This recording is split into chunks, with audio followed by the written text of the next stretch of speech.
with Mr. Mark McCullough, who just got out of a phenomenal talk. You're too kind. On track 3. Yep.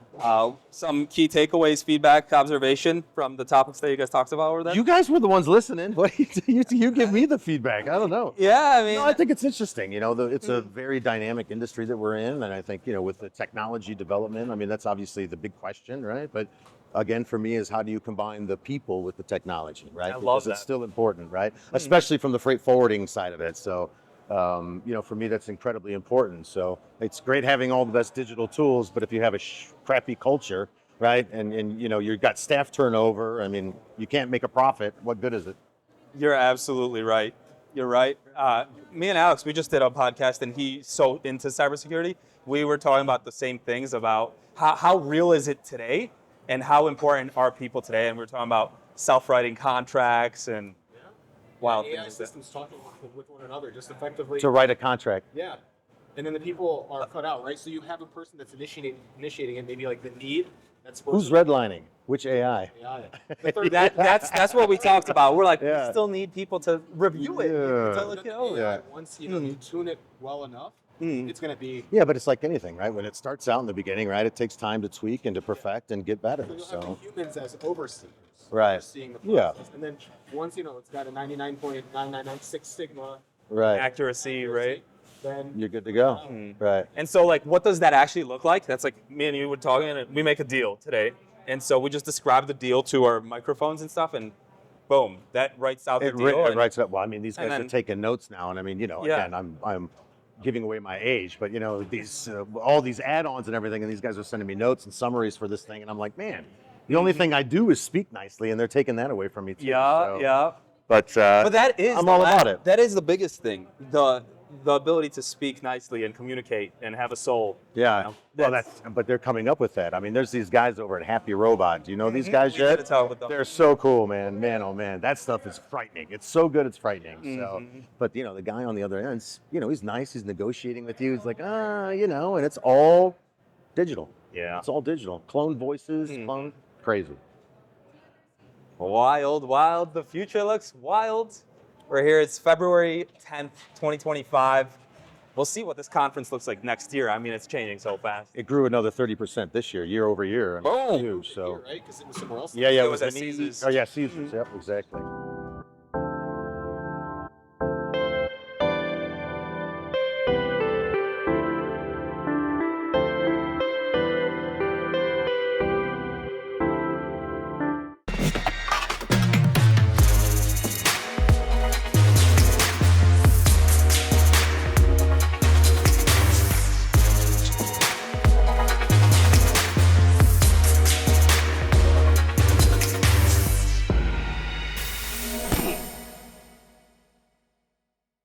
A flip phone, a fax machine, and a pager walk into a bar. The bartender says, "What is this, a museum?" Technology moves fast. What was cutting edge 20 years ago is now more nostalgia than necessity. Sure, a flip phone can still make calls just fine, and a fax machine technically works okay. But why settle for fine when you can have better? If your back office technology still relies on email inboxes and manual workflows, it's time for an upgrade courtesy of ePay Manager powered by OTR Solutions. With ePay Manager, you can modernize your processes, streamline invoice audits, and automate payments with proactive workflows that don't rely on those email inboxes. The result? Faster invoicing, stronger security, and 50% lower back office costs. Don't let your business get stuck in the past like that pager you stopped carrying in 1999. Visit epaymanager.com or text ePayFC to 80483 to bring your back office into the modern age. Today's podcast is also brought to you by TextLocate. TextLocate makes it easy for brokers to communicate directly with drivers via SMS-based text messaging, no app to download without having to use personal communication devices. Features like two-way text chat, one-time location updates, and image capture,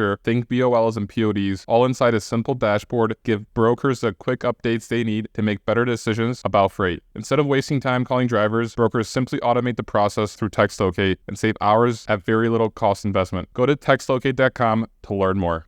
Struggling to find and retain qualified staff while keeping costs in check? In today's competitive logistics landscape, this challenge can make or break your bottom line. Ameripol offers a solution that helps reduce staffing costs by over 50% without sacrificing quality. Born out of logistics, they understand transportation industry demands. They provide talented EU-based professionals who seamlessly integrate with your team, allowing you to scale operations efficiently. Don't let staffing challenges hinder growth.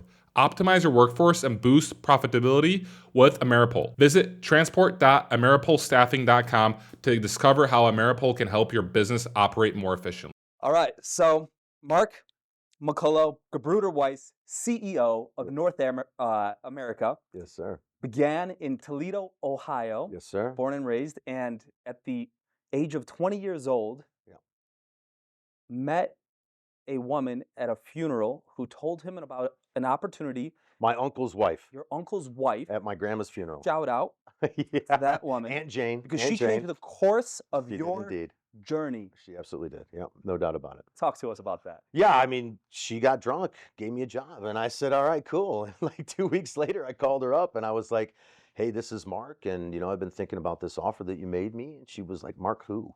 Uh-huh. I was like, so that was in March, and then in July, I was on the way to Johannesburg for Boom. my first international flight. So, Boom. Did yeah. you have any family connections there? Was it just her out No, there? no, and my uncle, so my mom's brother, right? Okay, And he had left the States when I was like 9 years old, so I hadn't seen him. Okay. And he didn't come back. He just sort of like disappeared. In fact, they couldn't find him for a while. Snap. So he was literally off the grid. But he was just in Joburg doing his thing. And so Living life. exactly. So he then married Jane, who became his sales director at the organization. And then, like I said, they came back to the States for my grandmother's funeral, and Aunt Jane had too much white wine after the funeral, and she was just telling me I was wasting my career at the time, and I'm wasting my talents. Yeah. And I was never very good at school, so I wasn't going to school at the time. I was leasing apartments, in fact. Okay. And yeah, so from March till July, I was on an aircraft. Didn't know what I was selling, didn't know what I was doing, didn't know if there were going to be elephants in the runway. I mean, there was no internet. I mean, the internet was just coming to life. Oh. So This is in fact, 1995. right? So yeah, I mean, it was all modem dial-up and all that stuff. So, and I'm getting there, and in fact, when I got to South Africa, they were already further advanced with email, with cell phones, with all that technology. So What do you think that is? I think it's the influence. It was big Scandinavian influence, European influence, and they were just far advanced. I mean, everybody had like the old Motorola flip phone. So, I got one too, and I thought, man, I made it. Now I made it, man. So driving a little Volkswagen Rabbit around town and trying to get sales calls. So that's how it started. And then 6 months after I moved there, they sold the organization to a group that included Gebrüder Weiss. Gebrüder Weiss was a quarter shareholder of that organization. So 3 years later, when I moved back to the States in the late 90s, I worked for the Gebrüder Weiss agents before they opened their own offices in 2003.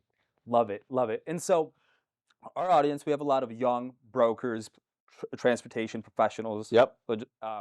And so I asked you earlier while we were walking up here, if you were a young broker in Toledo, Ohio, the younger version of yourself, would you advise him to, hey, gamble, like go on this journey to another country, another continent, and don't hesitate. Don't hesitate. Don't hesitate, man. Just do it, because it'll be the greatest thing you ever did.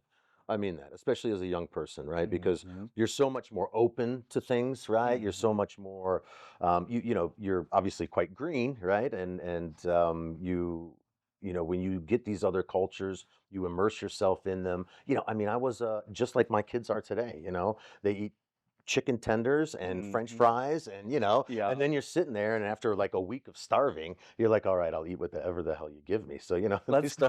Let's go. You're eating zebra, and I love that. you're eating all kinds of stuff, right? So that was really the opening.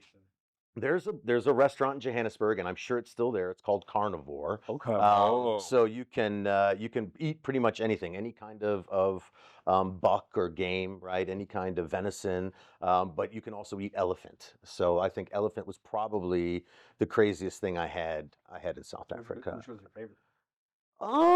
Not the elephant. No, there's a sausage. It's called boerewors. All right, and boer is the Afrikaans name for farmer, right? So boerewors is like a farmer's sausage, and so this boerewors roll, man, it is unbelievable. Okay, so if you can get it, and I know there's a butcher in Chicago or in the suburbs called What is it? It's in Elburn, Illinois. Reams Meat Market, and Okay. they have the perfect recipe for this Boerewors. The So South we get it. African It's totally South sausage. African, Mm. absolutely. You can look it up, and very few people make it. So it's a very interesting recipe, but it is amazing. So I would say the first time I was introduced to that, I ate about 4 or 5 of these damn things because they were so fantastic. So Mhm. if I go back, I'm having Boerewors for sure. Speaking of going back, you mentioned you're going back. Yep. Yeah, it's 30-year anniversary since I went. So I'm going back. I'm going to meet my aunt there. In fact, two of her 3 kids are getting married in Cape Town during the right during Easter break coming up in April. So excited. It's been about 8 years since I was back in South Africa. So it's a magical place. You know, you hear people say, once you get Africa in your blood, it's hard to get rid of it. And I tell you, Almost like freight. it's like that. It's a lot like freight. It's a lot like freight. It's a lot more pleasant in a lot of cases. Yeah. I love that. I than love freight. that, So man. yeah. Hey there, amazing listeners. If you're enjoying what you're hearing on our podcast, we need your support. It will only take a moment, but it would mean the world to us. Please make sure to hit the like button on this video, subscribe to our channel, and don't forget to share with one of your friends that would enjoy our content. Your engagement helps us reach more people and bring more awesome episodes to you. Thanks a million, and thanks for being part of the podcast community. Can I come with you? Yeah, you're in, man. No problem. That's it. That'd be Meet me sick. We were there. just talking about like Meet me opening up there. a team out there and Yeah. amazing people, amazing technology. They're so open to Yeah. visitors as well. They're Mhm. really, they're really open to people from outside. So it's great. I mean, it's really a magnificent place. And I would say, the land is so diverse. You go from the low veld to the desert to Durban with the humidity, and then Cape Town and the mountains and The Table nature out Mountain, and there. stunning, just stunning. And then an hour north of Joburg, you're in a place called Warm Baths, which is game reserves, right? And you can go up there for a weekend. Get off on a Thursday or Friday. You go up, do a couple of safaris, head back down, and you're working on Monday. Ancient Crazy. history down in those Crazy. lands. Beautiful, man. Stunning. So Gebrüder Weiss, Yep. they acquire you guys when you're 21. Yeah, right about that. Yeah, Okay. exactly And right. boom. Do things in your company change? Like for people that are working for companies and haven't gone through a company merger change, how much did that affect you back in 1996, 1990? Yeah, right about Mm. then. Exactly that. Yeah, I mean, it was. Listen, you can look at these things as a challenge, or you can look at it as an opportunity. I think, and you need to take these things, especially as a young person who's just out there going for it. Get as much experience, get as much exposure as you possibly can. So. I was a salesperson starting, and then when the merger happened, we needed a tremendous amount of help in the operations, right? Okay. So I gave up the sales keys for a couple of months, and just dug into the operations, and then started to learn the imports because they import almost everything, right? They export very little, um, and got into the imports. And Can I pause you on that yeah, go concept ahead, real quick? please. So a lot of people are also starting startups and businesses in our company, and Sure. I think that's very interesting for young people and people that are building businesses. Yeah. Because sometimes you'll have somebody like a key person will leave, Yep.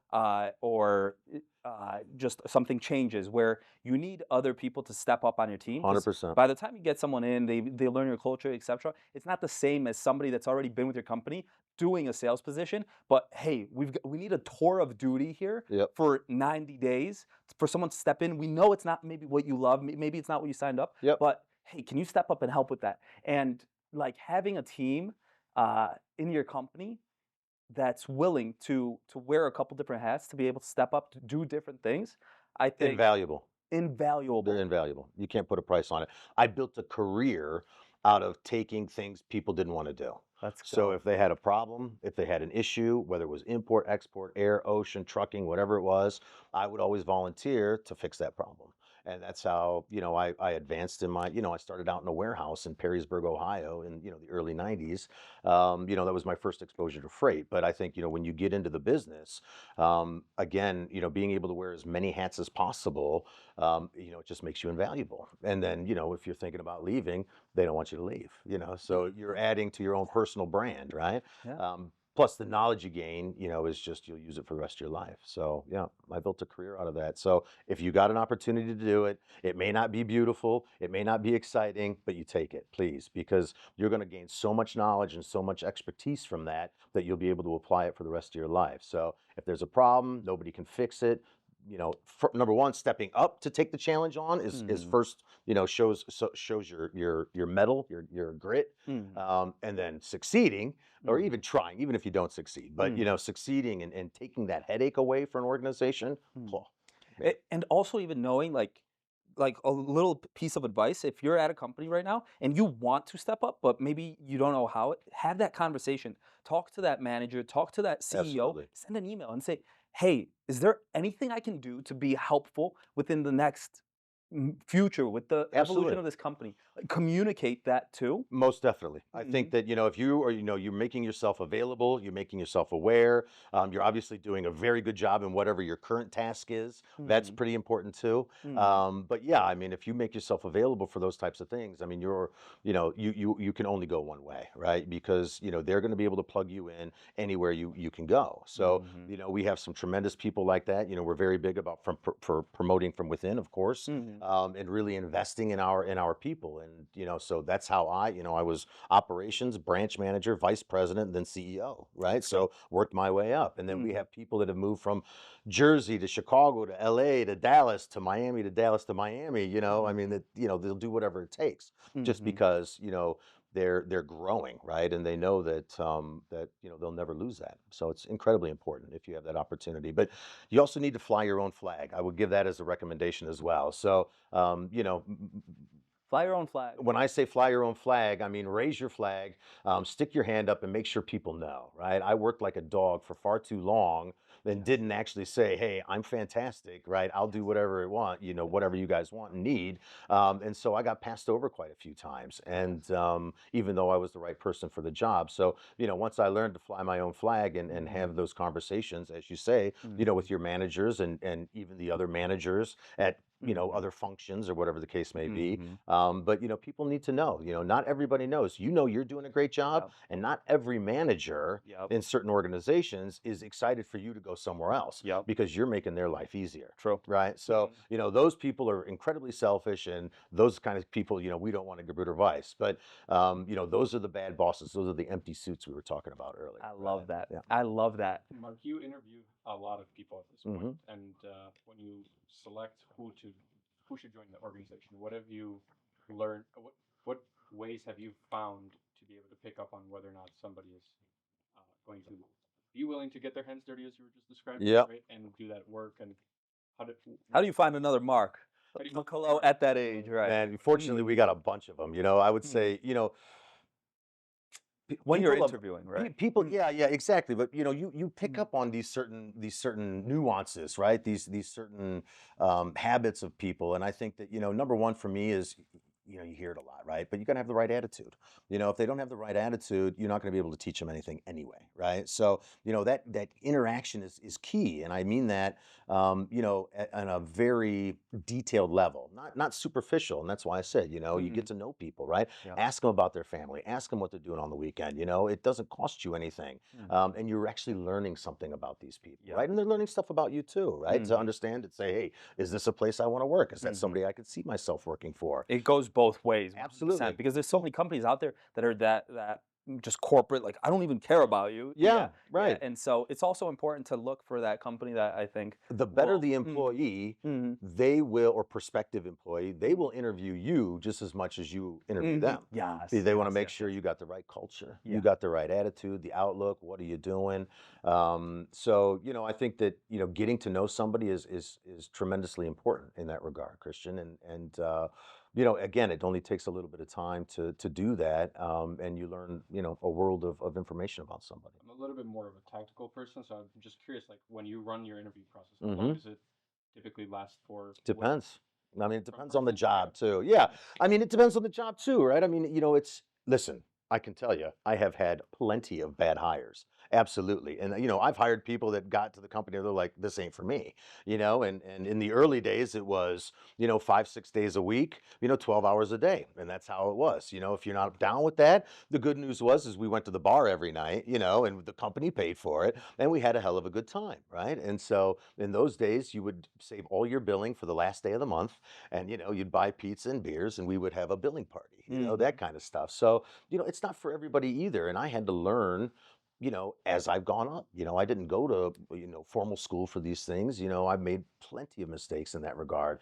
I've, I wouldn't say knowingly taken advantage, but I didn't give enough attention to some of my high performers because I was too busy trying to sort out the low performers, right?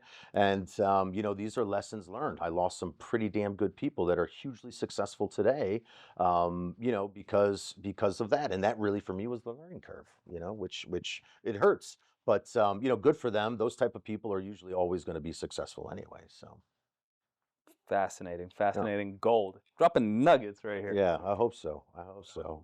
Yeah. Okay, so Gebrüder Weiss, Hmm. they are one of the oldest. The oldest. The oldest. I mean, I don't. The Might be a oldest. Japanese. Try to family challenge owned- that. Yeah, I son. don't know. We haven't. Yeah. We put it out there. Nobody's challenged it yet. But the oldest family owned. So how old? So in the From late what we- 1400s. So I think we're about 550 years old. So we've Okay, been okay. saying 500 years for Yeah, 30 years. uh-huh. At some point, we got to get to 550. So I think we were about to have our 550th anniversary, and it started in Lindau, in the border of Austria and Germany. And again, the Singer Weiss family would be disappointed in me, but I think that was the old Austrian Empire days. It was called the Milanese Courier, and they took documents and packages over the Alps, right? Very dangerous. There were no roads, there were trails, it was horseback, there were bandits. And most of that was going into Milan, into Italy at the time, right? I mean, the whole area was very Catholic, and of course, Italy being the cradle for that. So you think they began in Milan? You think? No, that- but no, it, no. that, it, They- it definitely they began in Lindau. Yes, But that I got to get right. that was their like biggest was maybe their- hub. That was the Chicago exactly right. of Europe back, Exactly back right. in those Yep, years. exactly right. So you'll see in the old Lindau, it's Mm. like one of the oldest customs trading posts in Europe, right? So it's on the Lake of Constance, which is the largest freshwater lake in Europe. So, Uh-huh. which is gorgeous too, by the way. I Uh-huh, mean, you got to go. I mean, it's absolutely stunning. So that's where it all really started. And then, in the 1500s, they started to diversify warehousing and stuff like that. So, I really love history, and Mhm. I really like to paint it and really try to understand it. And I think for logistics people that we have today, 550 years ago, that's legitimately like if we're counting that one person is 100 years. it's older. Yes, It's older. that's old, but at the same time, that's like if we're counting grandparents' age, your great grandpa lived 100 years ago, was born even past that, right? Yeah. Oh, yeah, Like yeah. one person could live 100 years, and so there were 5 people that lived 100 years. So 5 people ago, that was boom, that. It's probably more like 10 Probably. because in the Yeah. early days they lived at 35, Correct. You know, 40. you know, They were old at 40. I've seen like studies shown Yeah. of old bones from ancient Greece, ancient Egypt, Yeah. of people living 80, 90, 100 years. All right, there you go. They've used that technology, Okay. right? And that number is often like we all think that number is true because they take the average of the people died back then, Yeah. and they say that they take that average of how many people died back then and how many people, not many people lived that long because so many damn people died early. Yeah. And so especially if they weren't rich. They Yeah. say people lived 30, 40 years old, but that's not true. Like Mhm. Plato, Socrates, those people were living old, much older than 30 years old. Yeah, but they were living good lives, man. They were eating fish, good Yeah, diet. They didn't have exactly. any processed Figs, food. yeah, right. They had like Dates. the best bowls, like Yeah, olives. olives, Yeah, all right? that good stuff. Right? Yeah. And so like No boom, preservatives. no, No, right. So you transport yourself back to like Milan back then, Yeah. and you own like say you're producing, I don't know, glass. You like say you're a glass manufacturer back then. I guess they had to. Wizardry, right? Yeah. And so they had these beautiful- Wizardry. Yes, that was the technology. Stained glass, right. Yeah, right. Yeah. And so you had this company in the Austrian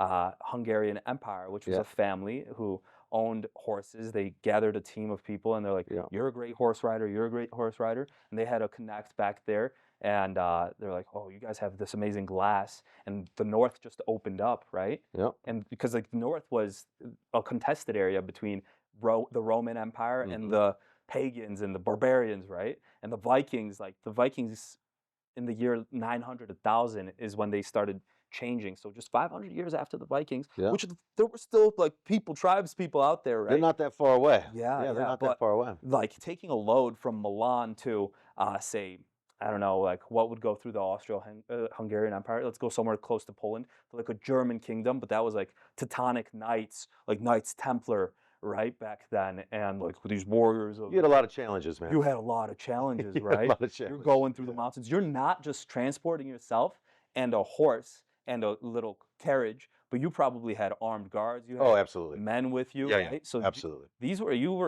was like a big expedition. Yep. And so you were going up down to Milan, loading up with a ton of cargo, glass and all sorts of spices and these things that you wouldn't get up north. And then you make that treacherous journey that's probably weeks and weeks. What do you think the cargo liability insurance was back then? Man, Your life. If you didn't, exactly. If you didn't deliver, man, you're toast. You better be missing an arm or something, man. Like some kind of mortal wound. But yeah, I'm sure it was a lot different. Yeah. The company lasts for 500 years. You know, it's a great question, and you know, they certainly had some issues. You know, you hear about, and that was more recently. In fact, well, I'll start out. The company is bright orange right now, right? So that's our colors, right? So if you fly into O'Hare, the only bright orange building you will see is ours. Okay, so you're gonna have a look. Next time you see it, you're like, there it is, because you can see it when you're Where coming into focus goes, energy flows. Now that you're aware, Right, you'll it's see it. the the orange building. So in the early 1900s, at that time, the company's color was brown. But there was a urgent delivery, and they didn't have any trucks. There was one truck that was getting painted. It was primed to be painted, and it was primed bright orange. And they said, "I don't care. Take that truck, make the delivery." And everybody around town was talking about this bright orange truck. So that was it. The very next day, they were like, "That's our new corporate colors," right? So now we became bright orange. So, you know, through that and really getting into the trucking transportation, and in those times, you know, you still had borders to cross. Everybody had different currencies, and you know, I mean, this is not that long ago, actually. And so, you know, they grew from there, and then, you know, the organization.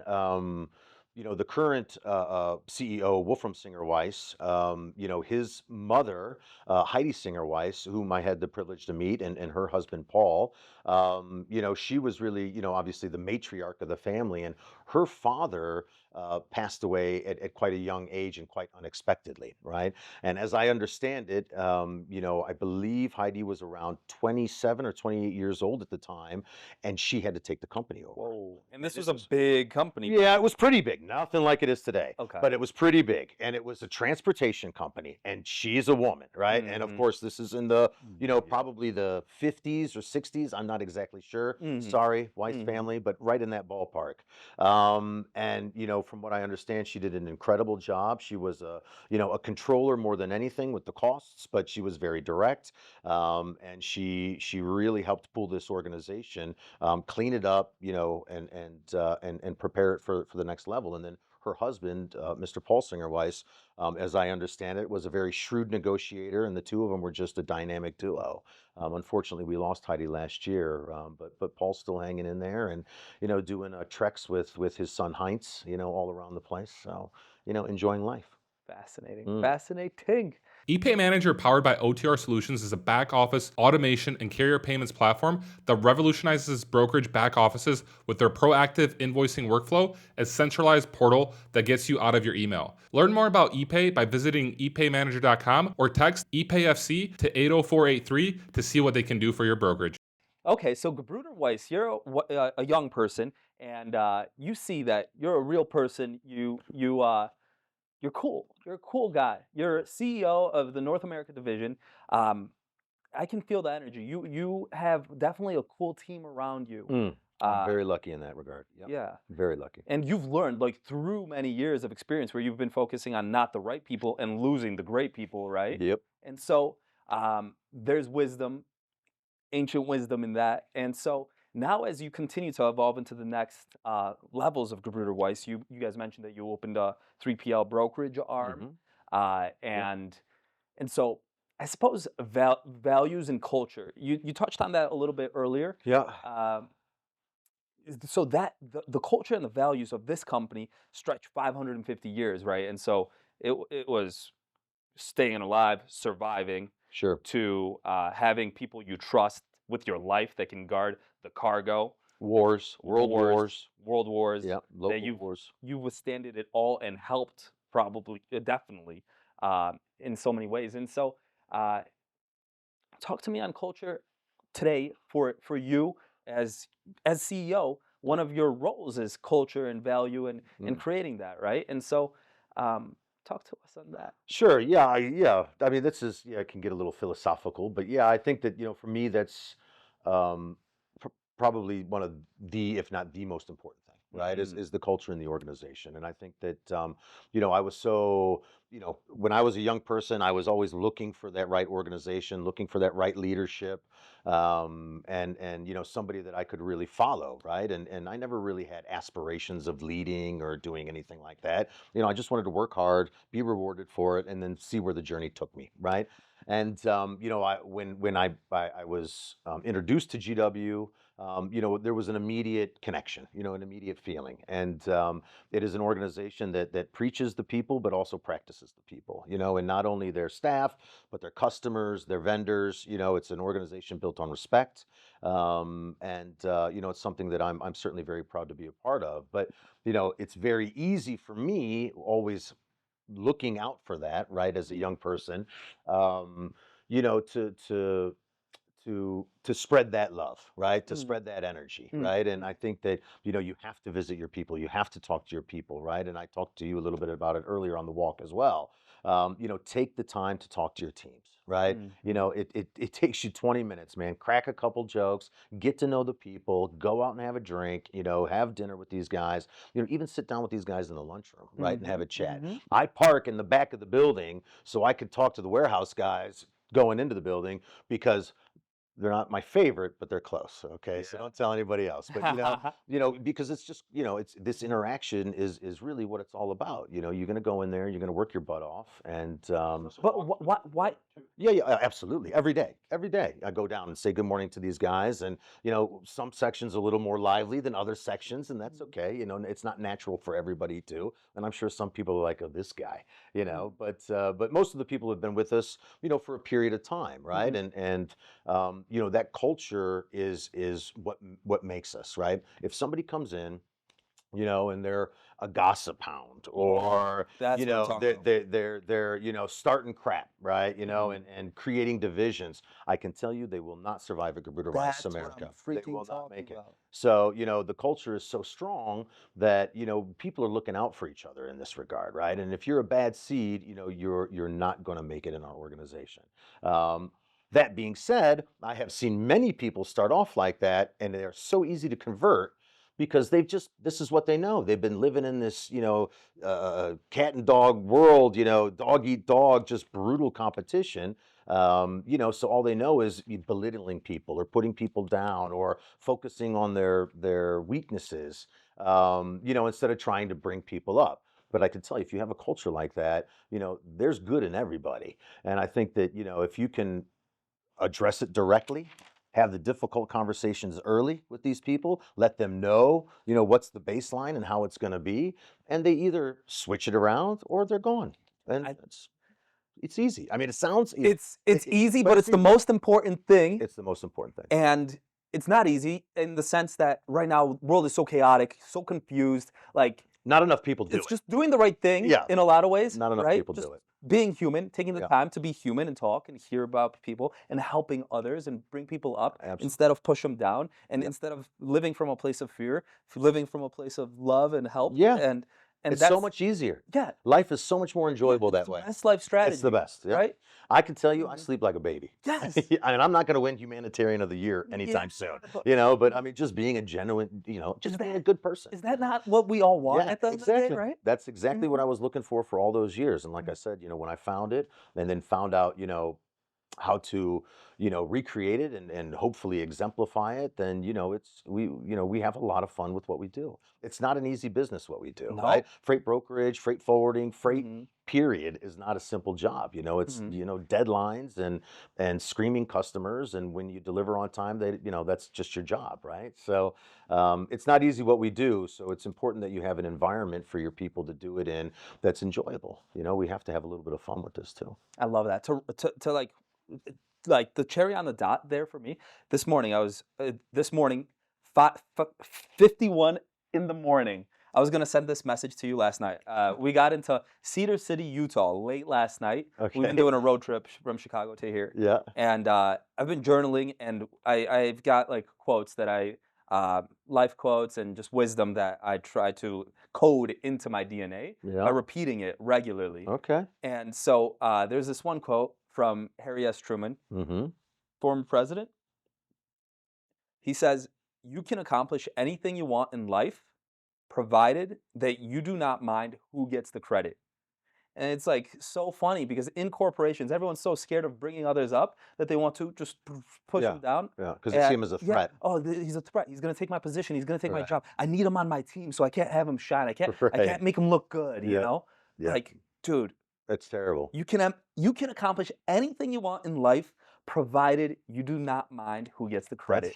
That's a very politician thing to say too, but right? I'm sure in Mhm. Washington that's happening all day long too, but it's a very cutthroat world out there Yeah. too, right? And to be perfectly honest, I didn't thrive in large corporations. And, I can tell you, I am friends with almost everyone in the organization. There's Mhm. some that, I may push a little too hard for certain things Mhm. in head office in Well, Austria. mhm. But, it's only because I want what's best for the organization. And it's, what I tell my bosses as well. And one of our 4 pillars is service excellence, right? And I love that because, you can offer an excellent service in this business and charge more, and people will Mhm. pay for it. Mhm. Not everybody, Mhm. right? Mhm. Yeah, some people are on the pennies, and I get that. That's perfectly fine. But you can charge extra for excellent service. But inside the organization, service excellence needs to apply to everyone. Mhm. IT, legal, compliance. It's everybody, right? Mhm. It's not just the freight guys Yep. that have to live service excellence. It Yep. needs to be everybody Sure.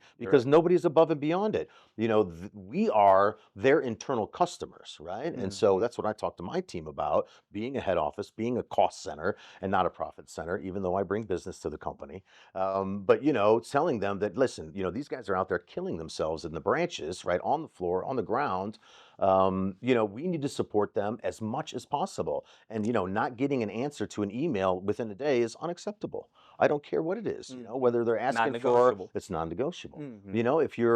If you're asking HR, how many days have I got left? Or I don't know, whatever, the accounting team, did this invoice get paid? It needs to be answered same day because, it's all of us, right? And the culture is all of us. It's not just the freight Culture guys. is also standards. Absolutely.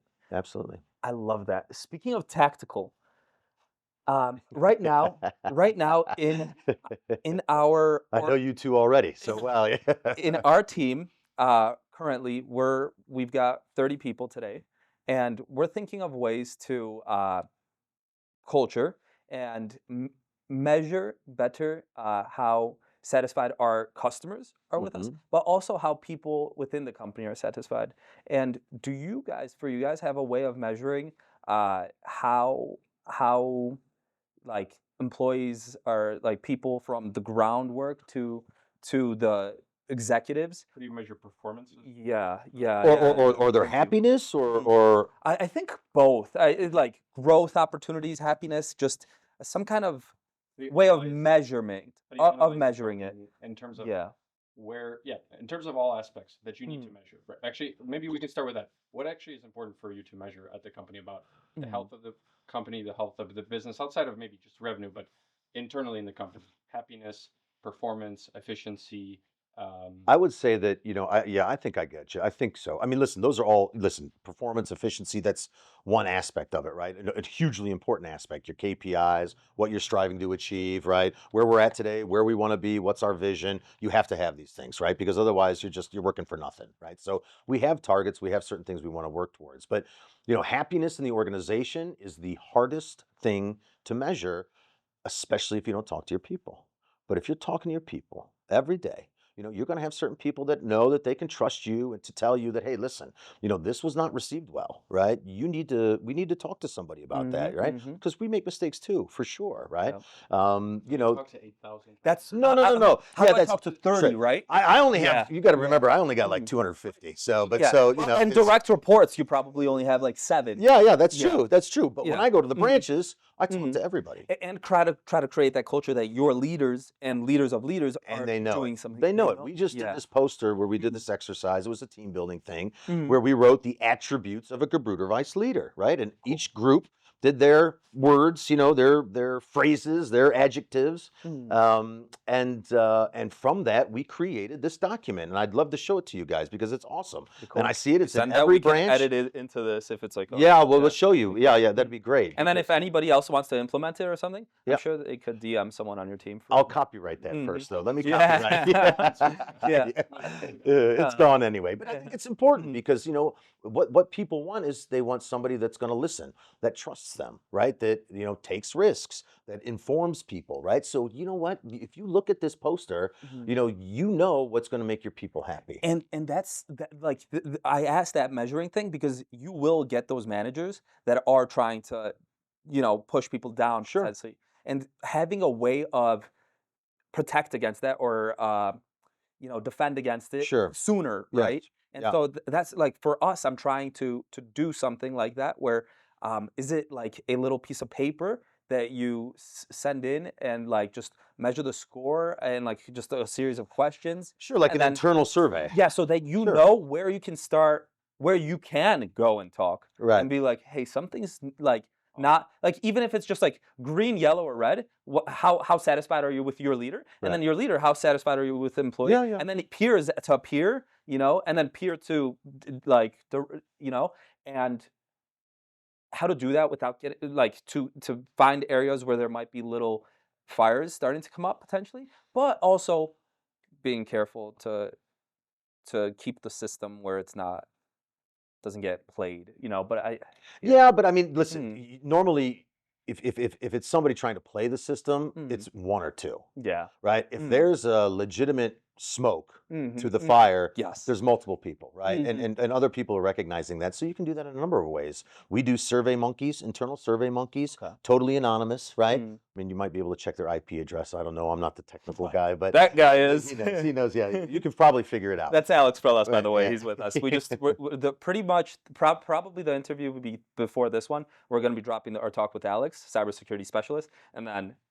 boom, we got Mark. Who asked a very relevant question at my panel. Thank you very much. I really appreciate that. So thank you. I hope I didn't offend you with my 800 password answer. Boom. But yeah, I get it. You guys got a job to do too. Alex, hop in here just to wait for everybody real quick. Just like yeah, sure. Hop in. We don't have a mic for you, but Actually, we might if you want to sit with us and potentially like You're more than welcome. Yeah. I mean, I want this to be as raw and real as possible. So like we ain't perfect. We're missing a mic. One's not working. So, but like Hopefully we'll be. Yeah. We won't be cutting. yeah, exactly. We'll do it. Yes. I'm here to say Alex is definitely here. So he definitely made it. So Speaking of- so anyhow, that kind of stuff, self-reflection, it's important, right? And ask people you need to want the honest response in that, right? Because you're not always going to hear what you want to hear, right? Especially as a young manager or a young leader, because you learn, not every textbook is going to tell you exactly how to play every situation. So Not every textbook is going to tell you how to play every situation. You learn on the job, you learn in the role. absolutely. And fascinating. So we prepared some questions before joining our meeting, and so one of the questions is, what role does mentorship play in your company's culture, and how do you ensure that experienced employees help guide the next generation of leaders? We kind of touched on that, but Sure. maybe digging even another level deeper, the mentorship. And I also want to tie that to history, where I know mentorship was the old way of schooling for people in the 1500s, 1600s. Tribal Right. knowledge, right? Right? Like you'd go and you become you'd be working for the blacksmith, etc. I'm sorry if my socks. It's quite all right. I can't. We haven't gotten there yet.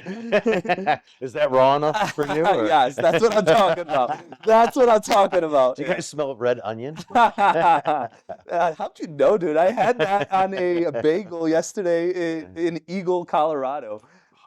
How did I know? Well, no, No, you knew. I I had still a, smell I had an everything bagel with a red onion on it. But anyway, that's groovy. That's too groovy. Groovy, baby. Yes. Mentorship. Listen, Mhm. I think it's got to be part of the culture, right? And I think we did touch on it for sure, because I think that, as I said, I was promoted from within, and, we strive you to have do a that as mentor? well. Oh, I've had several. Yeah, I've had several, but a mentor can also be somebody you learn what not to do too, right? I mean, Love that. they may not be, Mhm. wanting or intentionally trying to mentor you, and that might be those corporate people that are trying to push people down, right? I mean, that's those are things that you learn what not to do. So, but I had some fantastic mentors during the course of my life. Jane being one of them, her husband David in the early days, but many that taught me how to be excellent in operations, right? Many that told me how to be excellent at talking to my people. I should say one of each. Talking to your people. Yeah, communicating, Mhm, right? mhm. And then one that told me invest in sales, right? You need to invest in sales, where, the talking to the people guy wasn't a big sales investor. So, taking the best of really those people is sort of how I shaped my style. And our culture is shaped from that as well, I think. Some of the things that they said not to do. Just curious. They never said it. I just watched them. Okay. So that's when they got fired. I said, well, I probably don't want to do that, right? Or, And that always happens Yeah. on a scale of enough time, right? Yeah, yeah. If you stay at the company long Yeah. enough, which you've been at the company, you're a loyal man. You've been there your entire life. Well, they've given me opportunity to grow, and I think Mhm. that's what most people want, right? You want opportunity for advancement, and I've always had that. We've always grown the company, so as long as the company's growing, people are going to have opportunity. If the company's stagnant, you're going to lose good people because they don't have opportunity, right? So that goes back to the mentorship. You need to be growing in order to give good people opportunities that they deserve, and we do that. So I'm a big fan of having faith in humanity. I say that a lot to people. You got to have faith in humanity. You're going to get let down for sure, and you're going to learn from that, but you can't take that out on the next one. And, just because you got burned in one particular situation doesn't mean that you will again. And I think that, even though I've been burned many, many times, I'm still eager to give people opportunities because, I can't take it out on them. It's no fault of theirs. And, we need to see what these people are able to do. Let them make their mistakes. Let them learn through that and support them through that. Don't berate them. Support them through that. Depends on how big the mistake is. Right? Usually, it's Tens of millions. yeah. Well, I was going to say a couple 100,000, but Yo, yeah. you know what Warren Buffett says on that topic, though? Uh-uh. Warren Buffett says, and we did a newsletter on this on the XPO's Brad Jacobs. In that newsletter, he says one of his biggest guiding principles is what Warren Buffett says, which is you can lose a lot of money for a company, and I'll forgive you. But if you ruin a shred of our reputation, I like that. then I will be ruthless. Yeah, I like that. That's And great. why? Because reputation of Gebrüder Weiss took 550 years to build. Yep, absolutely. And it's phenomenal, Yeah. right? And if you have one person up top that's a thief, organizes something bad, boom, boom, boom, and you ruin that reputation, you see big stars that do something stupid late night and overnight, though, It's gone. boom, overnight, yeah. And you can't recoup the money. And it But takes- unless you keep the reputation. It takes you keep the money. 550 years to build, Yeah. and it takes a moment to lose it. That's absolutely true. And culture is the same thing. Culture is incredibly hard to build, but it's super easy to break. So, when you got a bad seed, you got a bad egg, you got a cancer in your organization, you need to cut it out immediately. And that's why I say have those difficult conversations early.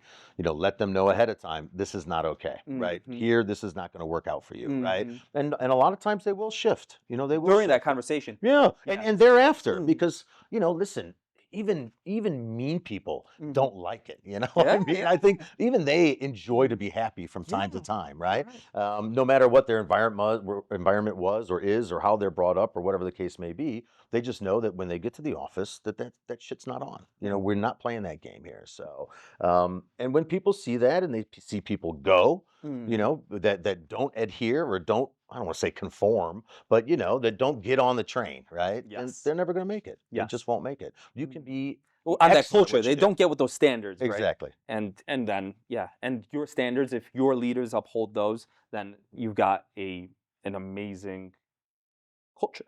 We do. Mm. And I have to say, I'm incredibly proud of our team.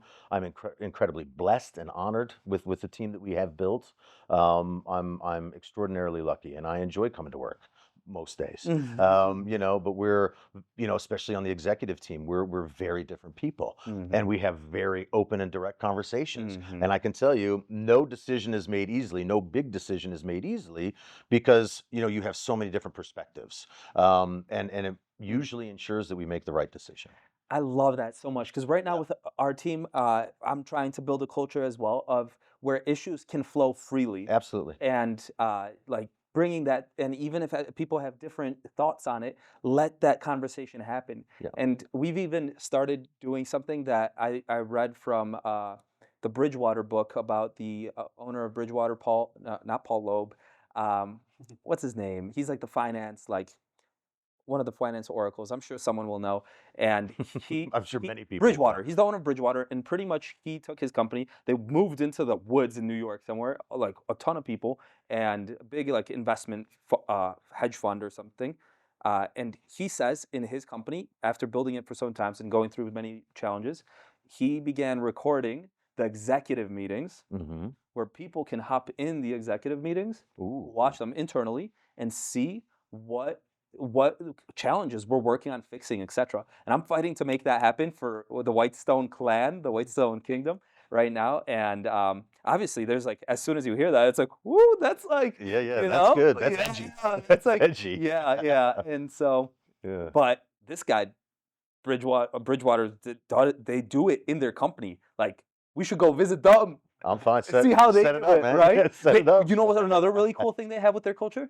They have like kind of like baseball cards with their employees where you kind of get to know people's superpowers Okay. and what they're like good at, and so you can better identify what position that person wants to be growing towards so that they're doing something they right. love and they're happy with. That's pretty cool. I'm trying to do that with pretty our cool. company with like everyone has a spirit animal. So we got like Fire Eagle. Yeah. He's quick. He moves quick. He's an amazing camera. He's got the eagle eye. I'm pretty you sure know? he's also an assassin, Oh, right? he's I mean, total I'm pretty assassin, sure right? that dude. Yeah, we got to pull up a picture of him right here right now. no, I'm sure. Andrew, please hook dude- that up. Yeah. Andrew, speaking of Andrew, our editor, he's the Black Panther. He's the Panther, you know. He's like nice and slow in the night. He'll work. He'll find these moments. He'll edit them. He'll make perfection. You know. We've got the Lion, who's just like our integrator, who he'll go through challenges, have those difficult conversations, and I think as That's cool. yeah, Who's the Grim Reaper? well, HR? no, I'm a freaking stag. I'm just the stag, you know. I'm just like I eat grass. I don't Chewing harm grass anyone. and chewing out. I Yeah, ain't that's harming cool, anyone. man. I just You're try- harmonious. Yeah, and man. I'm surrounded by lions, panthers, wolves, boars. You're Like still alive. You're still kicking. yeah, um, Tomic's the opposite of the gorilla. yeah, In a good way. yeah. I mean, sometimes people will like. Oftentimes, it just sucks when you're not understood the right way. When you come off like during a podcast or an interview, and like you'll hear a clip, and it's like, shoot, that's not me, and you're misrepresented. you Yeah, know? yeah, yeah. Like, what are we looking at right now? Today's podcast is also brought to you by TextLocate. TextLocate makes it easy for brokers to communicate directly with drivers via SMS-based text messaging, no app to download without having to use personal communication devices. Go to textlocate.com to learn more. That's the dangers of. Oh man, I'm not even. Don't even. What bring are we that up. looking at? Don't even bring that up, man. You're gonna. I don't want to get. We're gonna get a lot of hate mail. You're gonna get a lot of hate mail. Yeah, yeah. Don't yeah. even bring that. So up. there's the president of the country he's been sometimes misrepresented by little clips and fragments and stuff. And what I want to do with this show, with everything that we put out, is put out the real people. You know. I want to be very clear, by the way, that I have a stance that's like there's a misrepresentation in all aspects of media. And I think a very giving people the platform and ability to just speak and just be heard, Mm-hmm. and then everybody kind of analyzes for themselves whatever they want, right? But you kind of, I'm very much in favor like the raw, get it from directly from the person and then make your own assessments, whatever I that think may that's be. Right? it's probably the purest form of it, right? The purest form of it. It's Yeah. the best way, right? Mm. And so people And you, hear from you directly right yeah. now Yeah. right, about how you're going about building the company, how you've gone, you know, 30 years, right? That you 30 mentioned? years in the business. 30 Yeah, years in the 30 years business. this year. Jesus. And Yeah. hearing directly from you in the long form is way different than hearing from small snippets of whatever it might be. Sure. Have you been have you ever felt like maybe in misrepresented? I don't do a lot of media. And it's probably that's why, I think I've got a pretty good reputation in the industry, even though there's millions of people in our business, it's still very closely knit. So, and being in it for so long, I've had plenty of relationships with people that are, quite high up all over the world. And, you, this business, you need to have a good reputation, like any good business, right? I mean, but people need to trust you. I mean, you are an extension of their business. And in often cases, you're the lifeblood of their business. If your freight doesn't deliver on time, you can't manufacture, you can't sell, you can't deliver, whatever the case may be, you can't get your quarterly numbers out. So, understanding each customer is like understanding your staff as well, because their intention, their need, their drive or direction or goal, could be different, So I know some of my customers, they're big publicly traded organizations. When the end of the quarter's coming, my guys are ready because they want to get that stuff off the dock. So they have massive outputs. They need to get it off so they can record it for the quarter. That way their CEO, when they go on CNBC and they have to report the quarterly numbers, it was a good quarter. So, understanding what drives these guys too. And, sometimes they'll do those things no matter what cost, whatever the cost. And that's usually when we excel at our jobs. So. The more I talk to CEOs and like just amazing people, the more I start to see a pattern of how like media and movies and culture misrepresents the actual truth. Like right here, we're sitting next to the CEO of the largest, oldest company in the world, and he got there not by Just North America. just Like, I don't want to get fired. Sorry. Just like real small compared. Geographically quite huge and important, but in the grand scheme of that, Oh, yeah. right. Keep it Sorry, real. Mr. Weiss. But it's funny for me because oftentimes you'll see these movies where the boss, the top guys, they're just these like cutthroat, terrible people, like kind of, or like they have to do the worst things. When in reality, it's the people that are the most helpful, the most loving, the like looking to help other people. Yeah, And, sure. and a lot of it. I mean, you get jerks too. You get the Yeah. other kind too, for Yeah, sure. yeah. But Well, I think that's the yin yang of the world. It's the black rock to the white stone. yeah, it's I don't know what spirit animal that is. Yeah. The one that sucks. That's the Grim Reaper. Yeah. Good though. Mhm. There's like a less of a chance that you'll get misrepresented. 100%. And karma, man. I mean, you got to believe in putting good stuff out in the world, right? And getting good stuff back as well. But I think that you're exactly right. If in most cases, you're a good human being, that one time you maybe have one too many schnapps or whatever kind of liquor you guys are drinking in south of Poland or on the Ukrainian border, whatever it is. Slivovitz, maybe? Yeah. Slivovitz, all right. Slivovica. Ooh. That's got gold sparkles in it, right? Yeah, I don't know. I just drink it. But, you may say something too stupid. That happens too. I mean, listen, we all make mistakes and you have to understand humans are human. But again, I think, to what Christian said and Alex, that, as long as you're, the majority of your work, right, is good and decent and helping people, then I think that's how you'll be remembered and that's how people will look at you. And I think that's what your reputation is built off of. Do we all screw it up? Absolutely, for sure. You're going to screw it up, especially in today's age with media and all that other stuff everywhere. Not you guys, of course, but everything else that's out there. But I think that if the the larger body of your work is a decent representation and everybody knows that, then you'll have for every one that says that dude's a jerk, you're going to have 10 others that's going to say that dude was fantastic. Mhm. He helped me do this, he gave me the opportunity, he shipped me here, he let me do that. So that's what it is. You're not going to make everybody happy. That I found out the hard way. I think that's another thing. You can't everybody can't be your friend, unfortunately. And I tried. Let me tell you, I tried it. But unfortunately, you're going to have some people that just don't like you in this business, and for whatever reason that is, and some of it's probably earned, and a lot of it isn't. But those people had their own objectives, their own goals, and they control the narrative, right? And so, if they don't have an experience working with you, then they're going to listen to what you hear over there. But like I said, as long as the majority of the people out there are happy with what you're doing, then I think that you've And if done a good you job. know in your soul that you're doing the right thing, You can sleep. then you can sleep. You can sleep, man. And I who can does sleep. not want to be freaking sleeping? I sleep like a baby, man. I Like, sleep like a baby. We can enter another dream world and just you hear about lucid dreams? Like you can control, like there's people that control and live a second life. That's crazy stuff. I think that's DMT stuff, though, right? I'd love to hear more. I'd love to learn more because if I could live another life, I've gotten close. I've tried. I tried. Yeah. Yeah. I've gotten close, but DMT? No. I I should have clarified. Yeah. There we go. That's why you don't mic him up. I see it. Man. Misrepresentation. I knew it. Awesome. Phenomenal. This has been great so far. I don't want to end, man. How are we on time?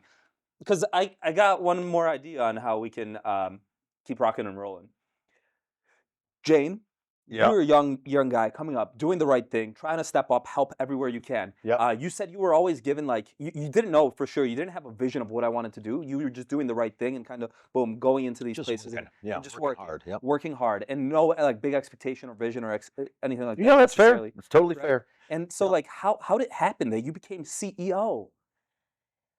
Yeah, it was an accident. I think they still regret it today. I'm not sure. It's like this is my 10th That's year. why he became CEO. This is like The my 10th humbleness, year. I can tell you, many people were like, "How did he become CEO?" For sure. So there's no doubt about it. It was something that I didn't necessarily want to do, right? I mean, I didn't want to be that person that everything fell on my shoulders, right? I was always a good supporting cast. Okay. I was a great branch manager, right? I was good operations. I was an excellent VP. And when you're CEO, the buck stops with you, and I learned something early on in life is that everybody thinks they want to be a manager until they are. Right. And then you're like, holy crap, like this one's got a problem. This one's this guy gets abducted by aliens 2 times a week. The most extraordinary stories on why they can't get to work. And you're like, oh my God. So, having to terminate people, these are hard things, man, even when they deserve it. Right. And, sometimes if business is poor, there's a riff, that's the hardest. Or sometimes you have people that are trying their absolute hardest and they will work an extra 4 hours a day, to get the same amount of work done, that somebody else. And yet, they're making these mistakes. Those, for me, are the biggest challenges in business, right? Because those are the kindest people, but they're actually damaging to your business, right? So that for me is probably the absolute worst thing that I have to do. But, I became CEO because the other guy got fired, and so I was like, all right, I had tried it before because I cared about the people and I cared about the direction, and I think leadership matters, right? I think leadership counts,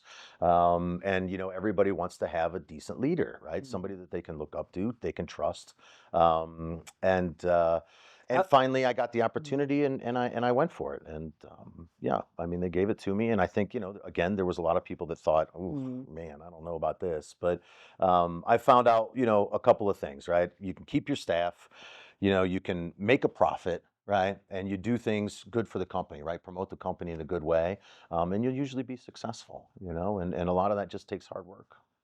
I think it was Truman who also said, "The harder I work, the luckier I get." It wasn't him; it was Edison. It's one of those two. That. I love that. The harder I work, the luckier I get. Yeah, that's right. Yeah, That is a great. yeah. But speaking of hard work, Yep. hard work alone. You mentioned even those people that are working. Hard work alone is not always enough. Yeah. Sometimes it's the smart work. Sure. Sometimes it's the work outside of work. Yep. I'm reading a book called The Goal right now by this guy who he did a study on manufacturing. Goldrat is his last name, Goldrat. But he did a study on manufacturing and warehousing, and he was like a consultant for these companies and worked for them, and just supply chain and all these things. and how do I want to cut? Oh, how do I want to Wanna cut cut it this? Yeah, is this? Oh man, I'm sorry for the brain fart, guys. We'll have to. That's what It happens. might come back. That's all right. You're reading too many books, dude. That's your problem. Come on. Well, the knowledge. Well, oh, so here's the. Thank you guys. So there's this scene where That was it. there's the scene. He's the leader of this manufacturing plant outside of Chicago, and pretty much the CEO, the guy in your position, who's getting pressure from the founder, is this plant is losing money.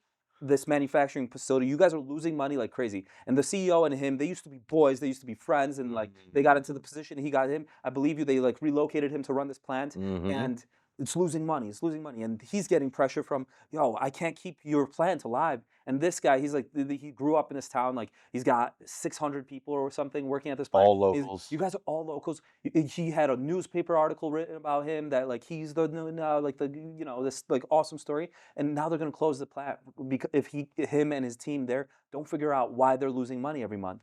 And so there's this scene where he's like overworked and just can't figure it out, and like what are we doing? We're working hard, we're working longer, we're doing all these things, and we're still losing money. What's going on here? And there's a scene where he goes and like he gets summoned to the CEO board meet. He's in there, and they're all just talking about these finances, numbers, all these things, and like none of these words are even sticking. Like it's like, dude, this is not going to save us. We've been doing this for so long, and we're still in this shitty situation.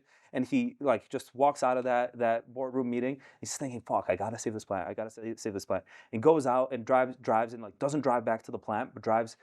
Well, stops, gets pizza, gets some beers, stops, parks on this like hill, looking at his plant, just unbuttons his shirt and tie and everything, just like looks and starts thinking about, had this mentor from college who gave him some questions, and he just starts thinking like, boom, this like moment of stepping outside of the actual work to kind of think and reset, like sometimes going to get a massage, sometimes going on that little vacation to kind of have that breakthrough of thought of something Yeah. that will allow you to boom, come back and I know what to do. And in that moment, he knew what he had to do. Comes back into the plant, gathers his accountant, his finance chief. Hey, boom! They start going back and forth. Then they get the like chief of operations in there. Boom, boom, boom, and suddenly like, boom! We're making progress. We got a strategy for how to turn this plant around, so they don't close us in 3 months. Maybe we can't do it in 3 months, but like, boom! If we start doing it, and Mark, have you had in your career? Have you had a point where there was some problem that you Absolutely. felt like you couldn't figure out for, let's say, more than a month or something period? Yeah, of course. You always face challenges like this, whether it's a economic crisis or something like that. But I can remember very clearly, there was a point in time when I was a Chicago branch manager and we had this rivalry with the New York clients, right? I was doing, a lot of the work, I was very involved in the branch. And, the guys in Jersey were investing in sales, they were leaving early and having these golf functions and having a lot of fun. And I sort of laughed about it, right? And I thought, yeah, right, whatever. I mean, they think that they're going to do it that way. I was, controlling the books and, making sure we were, running lean and doing all these things. And then the financial crisis happened in 08, 09. And all our Midwestern, manufacturers tanked, right? And so all of a sudden, we went from king of the hill to we're losing $500,000 in a year, right? Yeah, it's a big problem. The guys in Jersey, Chicago branch. yes, it was in Chicago. Yeah, exactly. And the guys in Jersey who had been investing in sales and getting out there and seeing customers and bringing in business while the financial crisis happened, they were still going up, right? Yeah. Unbelievable, because They were doing something different. they invested in it. Exactly right. So in relationships. Yeah. They invested in relationships. yeah, by yeah, going 100%. golfing. Yeah, absolutely. Spending the money in sales, right, which is incredibly expensive in our business, and making those investments, a year and a half earlier, right? And so, I'm not too proud to say, I can learn from that too, right? So, so I saw what they did, and I was too involved in the day-to-day in the business, and so I needed to delegate more. Where I thought, my people would respect me more if I jumped in and I helped and I was doing it and I'd go out and drive the forklift and I would do all that stuff. And I would still do that stuff, but it wasn't making the most out of my time. Right. And so, when I had that realization, and I thank those guys for it because it was a huge epiphany for me. And then I realized, okay, that's what I said about those mentors. You need the best of each one of those in order to run a good business that's profitable. And I find that the more profitable we are, the easier it is, right? I mean, of course, we still have our challenges. When we went and we split up the joint venture and we restarted GW in North America as an independent company, we were losing $1 million a month, right? It was an investment period, but $1 million is $1 million, right? And those are some proud Austrians that keep the purse strings very tight. Let's go, Jane, for making that happen. That was Jane back then. No. This is after. God, if I was losing $1 million with Jane, I would have been out. I can tell you that, man. Shit, I wouldn't have lasted 2 weeks. It would have been the shortest stint in freight forwarding. It would have been like those Echo kids in college. No, this was GW. So, but this was when I gave them the budget, I said, listen, this is what it's going to cost. And they said, all right, fine. So let's do it. And it did. The next year we lost half as much. The next year we made a profit. The next year we made a lot more profit. Boom, boom, boom. And so, they knew me and they trusted the process, but I know it was hard for them too. But, making profit, having a good organization, having loyal staff, right? People that have been with you again 10, 15, 23 years, just here in the United States is not very common. And, we give people that environment that I would enjoy working in. And I do enjoy working in. I enjoy everything, and I know 99% of the people's names in all the branches across the North America. And, I'm proud of that because I enjoy interacting with these people. And business is still people, right? Yeah. I mean, especially in freight, your customers, your people are your product, right? It's not a car, it's not a house. You can't, shine it up or clean it up. I mean, it is who it is. And so your people are your product. And, if they're happy, then generally you got a pretty good product. Yeah. I love that. There's so many great things to go with that. The one that I really love is build the people build the business. You were in the ground at the beginning doing the business. Yep. You're hustling, but that wasn't enough.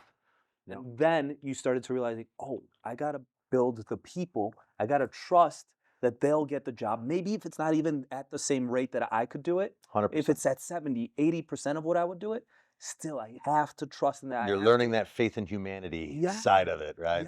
Yes. Yep. And you were disappointed a few times, more than a few times. Oh yeah. But you still, I'm gonna give another shot at someone else.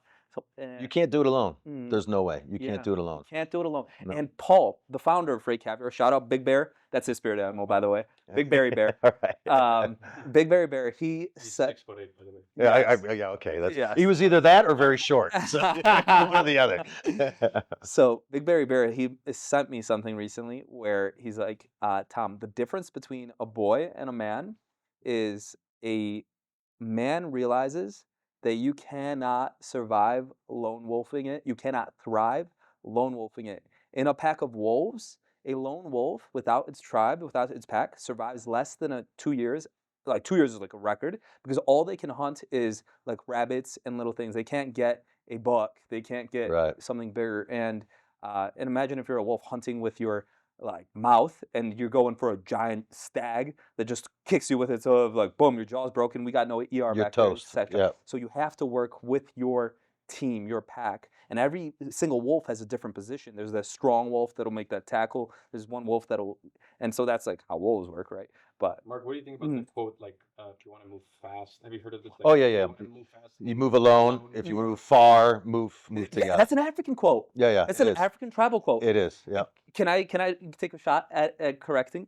Maybe not correcting it, but perfecting it or perfecting. No, it. yeah. He's very close. He's super close. If you want to move fast, move alone. If you want to move far, move together. It's exactly what it is. Yeah, Yes. That's what it is. Yeah. You got it. So what do you think? It's absolutely true.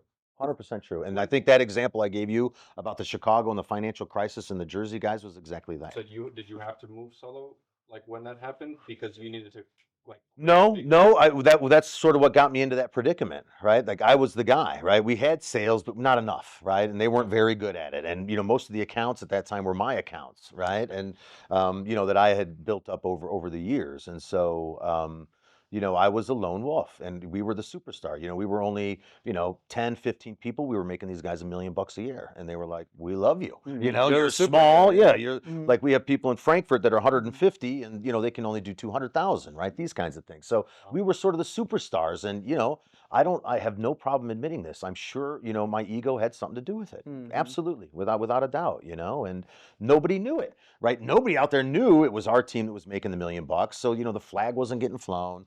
And then, when you started losing money, then everybody knows it, right? And so, that's when you realize, again, these certain times in our lives, if you're willing to see it, if you're willing to recognize it, and usually that means taking a deep look into yourself, which not a lot of people are great at. And it can't always be done hardworking. No, definitely not. No, that's when you need to stop and get a pizza, a beer, look at over the mountain and look at your orange building and say, what the hell are we doing wrong? And I think that, you need a team. If you want to be successful and go far, yeah, you need to have geniuses, and we all do. We have these groups that are just amazing. But, with the team that we have, I mean, what we've already accomplished, just in this second iteration of Gebrüder Weiss in North America, is I'm incredibly proud of and is incredibly impressive, especially with what they give us to work with in terms of IT from Austria. And you can quote me on that. So I love going tactical and bringing it real, making it super real. If I can take it a little bit tactical to like real, so we had an example of a podcast that we had done, and pretty much there were some edits that our host requested we make some edits, some cuts, etc. No problem, totally cool. And I've got our team, our developing, growing team, and so we made those edits, and then we sent them, and turned out I got a message from my integrator, the Lion. The Lion's like, Tom, the host who asked for a call.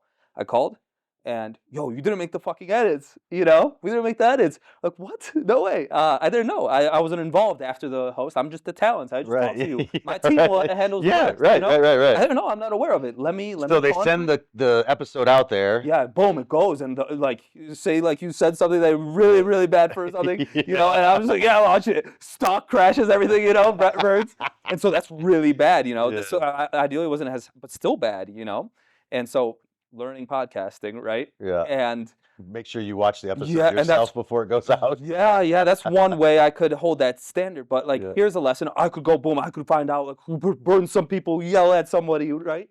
But what do I do? Like, hey, let's find out what's going on here, and I'll find out. Like in logistics, shit like this happens all the time. Yes. Customer will call. What the fuck? Where's my load? What happened? Absolutely. Yeah. So this is something similar, and I'm like I've built a trucking company in the past, and I was also a little bit much smaller of a superstar where I'll handle it, I'll get it done right away, And I'm like, no, this is a great opportunity to build the people build the business. My team, hey, I got this message. This is the situation. Can you guys look into what happened here? Yeah. Oh shit, no way, really? This happened? I sent the wrong episode out or whatever. Yeah. Dude, the edits are all made. What's going on? The email, everything they wanted are made. Where's the problem here? And so.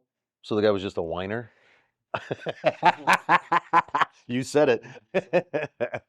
So it's just the way those are tactical opportunities for how, if you're a manager, coming up manager, when that shitty situation happens, don't right away overreact.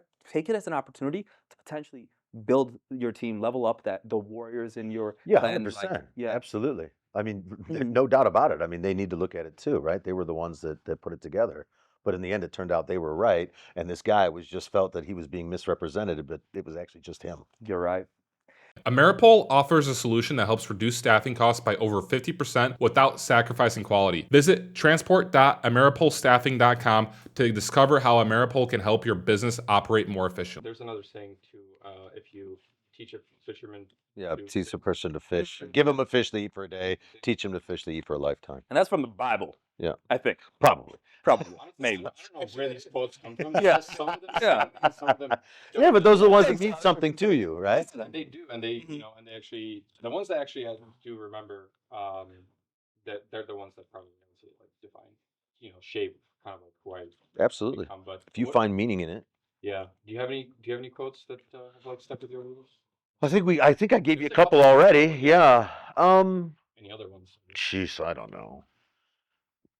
An old Israeli friend of mine used to say, if you didn't confirm it, it didn't get done. That's a good one. Oh, that's a good one. Tom had a good one too.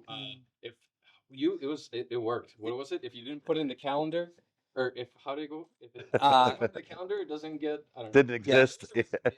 This I got from somebody. Yeah, I got, but yeah, Basically, it was I think I got it from the saying book if 5 it a.m. doesn't Club. get into the calendar, it actually won't. It doesn't exist. Yeah, Yeah, right. it's not real. So like oftentimes you'll message people and like, yeah, we'll do that, we'll do that. But like to actually make it happen, schedule it. What doesn't get scheduled doesn't get done, or it does. It's a little along those lines. We'll put it on the screen here. Andrew, just hit me up. I'll send it to you, and we could just put it up here. And I'd argue even if yeah. something gets scheduled though, sometimes Yeah. if you have that overload, it still doesn't happen. Yes, You have but to put additional accountability on it. yeah. There's some cool things. Some people that actually Paul Yes, is yes. doing this.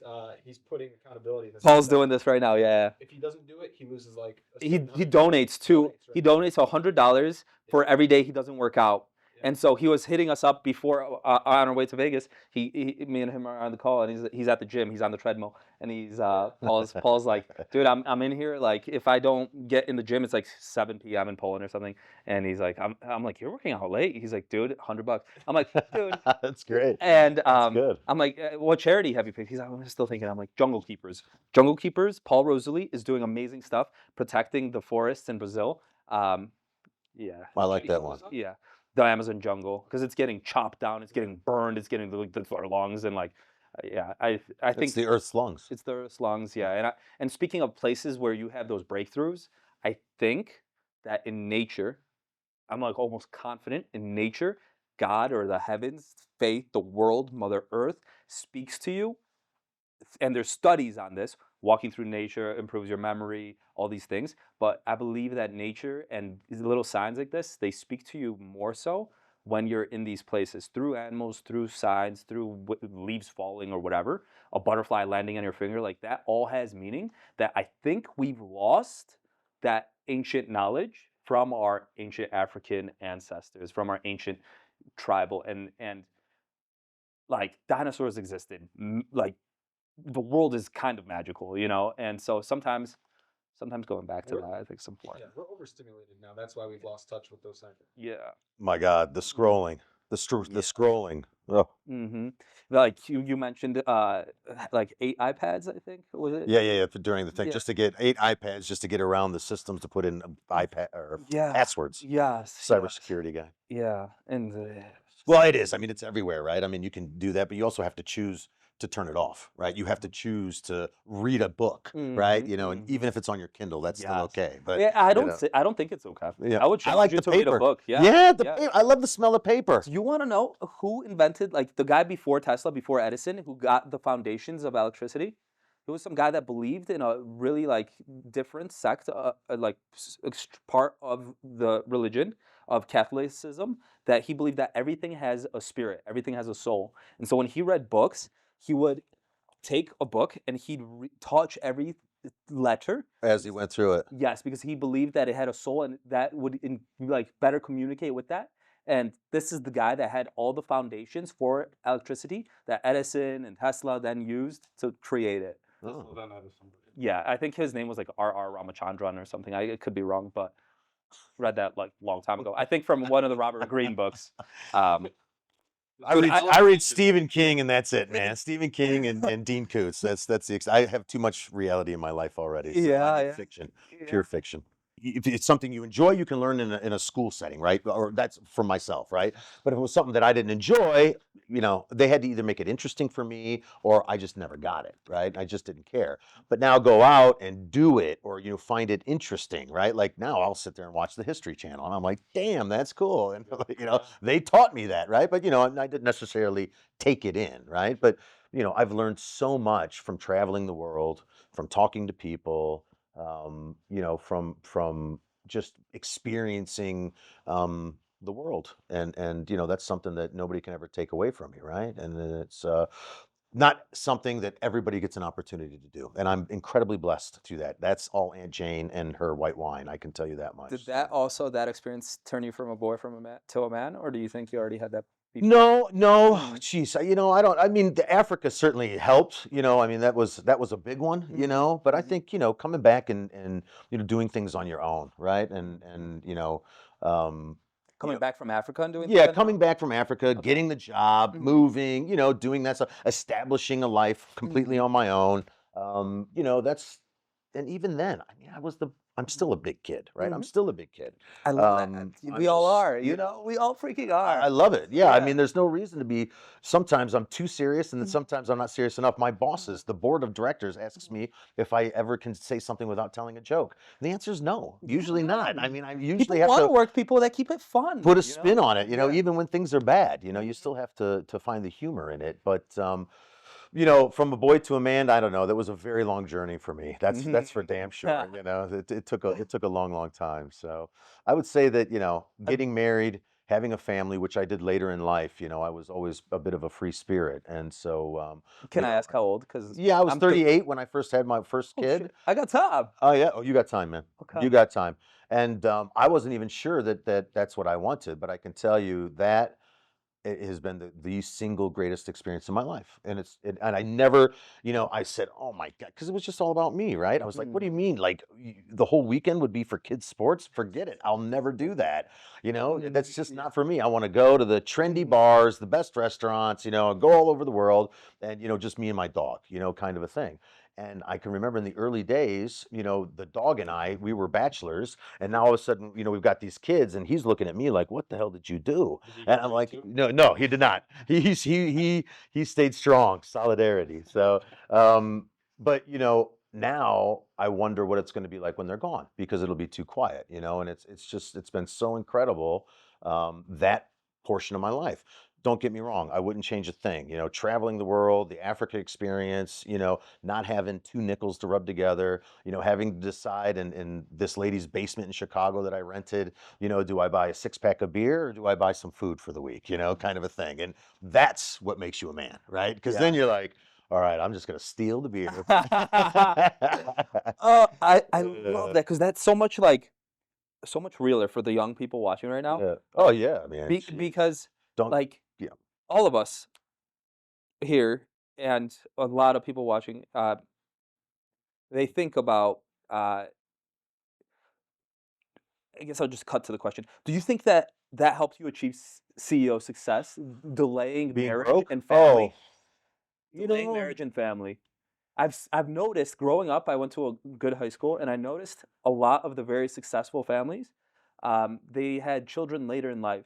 And I don't want to say that's the right thing or anything. no, I don't You know, say I because don't a lot think. of people don't have Yeah. that choice or, you know, it just Mm, happens kind of a yeah. thing. Yeah. No, I wouldn't say that. And there's plenty of people that have young families that, you know, become very successful later in life too. I would say that, you know, for me, it was very different that I am at a point in my career why I'm able to be home for certain Mhm, things for my kids, right? mhm, mhm, Like I know I only got one shot at this, right? mhm, Where if I would have had that at that career when I was just going around the world just working like a dog, and I mhm, have a wonderful colleague and friend who has an amazing family, and he went through this, mhm, you know, as a young man, and he worked like a dog, right? And he mhm, missed out on a lot of things with his kids. mhm, You know, I'm at that position where I can tell my bosses that I'm not going to make that trip, right? mhm. Because it's this one's birthday, or this one's graduating, or we got a big But basketball game. I think you also have to, as a man, also you have to have the balls, the courage to sometimes say no to that business thing, you know, Sure. which is I think one of the hardest things to do as you're growing a business. Saying no to something that's like a huge opportunity like that that could influence the future of your family. Absolutely. Uh, We had that. Yet, You have to have yeah, that conversation. You yeah. need to have that conversation with your family. But also with your bosses or CEOs or partners Yeah. of like, hey, listen, I'm not gonna make that, and like being okay with the risk of getting let go or being like that, you know. Yeah, I mean it's a risk, and I But mean if mhm, that's the case, you're yeah, probably not with the right company anyway. boom, You know, you boom. probably you're Yeah. probably not a good fit But for there's them also a anyway. way for you to do it the right way where you kind of set it up where, hey, I'm going to do this, but a lot of my responsibility, my part, like, boom, I think you can handle it. And I'll prepare somebody for that when you're gone. If we're talking about like somebody that's leaving at like a lower, like maybe as a broker, right? Something Yeah. like that. Like, it's not just going to be like your customers are going to be like, you don't just ditch and don't show up and our customers like, where the Right. fuck were You you do for a month? responsibly. Yeah, you Right. do it responsibly. Right. Yeah. And they also look out for you while you're on vacation, right? You don't have Yeah. to come back to 8,000 emails and Mm-hmm. miss loads and they didn't cover it for you and Yeah. all that other stuff. So it's Mm-hmm. also about your camaraderie in there. But Mm-hmm. you know, I think that you know you got to do it in your own way, and there is no exact script. There is no exact textbook that you can follow. You're always going to get curveballs, and you know you're going to do it your way. And I think you know as young people, again, you know, show the initiative. You know, do the right thing and work hard. You know, don't don't be dumb like me and work too hard and not fly your own flag, right? Make sure you get what you're worth. But make sure you enjoy it as well. You know, you need to enjoy what you do. You know, I mean, you're going to have good times. You're going to have bad, a bad 2 or 3 months. You know, you're going to go through that stuff, and you're going to question what the hell's going on. And if it doesn't get better, you need to move. You need to go. But make sure you look in yourself and make sure you're not the problem. You know, a lot of times, people go out and say, well, they didn't give me this, they didn't do that, they didn't respect me, they didn't. And a lot of times when you're doing that, the problem's right here. How do you do that though? Like, Be incredibly truthful with yourself. And I think that almost to a fault sometimes I am. But is that like an activity you take, like how do you do it? Especially in today's day and age, is like you come home from work, and if you don't have a family, you're probably checking your phone, and like distraction. When the fuck do you take like time to be truthful with yourself? Is it like a self-reflection time? Friends, I don't know, just have friends that are very open and honest with you. That helps too. But statistics show friendships are like lower than ever. We're like in the 70s, 80s, 90s. Friendship was like the number one most spent time or important thing for a male. Where now friendship is down, work's number one, and then it's, I don't know, families down, like for U.S. Americans. Like, yeah, I believe that. Andrew, if we can find that chart too and pull it up here, that would be super cool to see how it's changed from over the course of the last 30 years. I would say that, when we got done working, and I told you guys that earlier in the show, right? When we would work 6 days a week, right? 12, 16 hours a day, and we went to the pub every night. And when I tell you every night, I kid you not, it was every night. And you guys know who you are, right, man? A lot of them are still with me today. So is my wife, actually. She was part of that too. That's another story. But,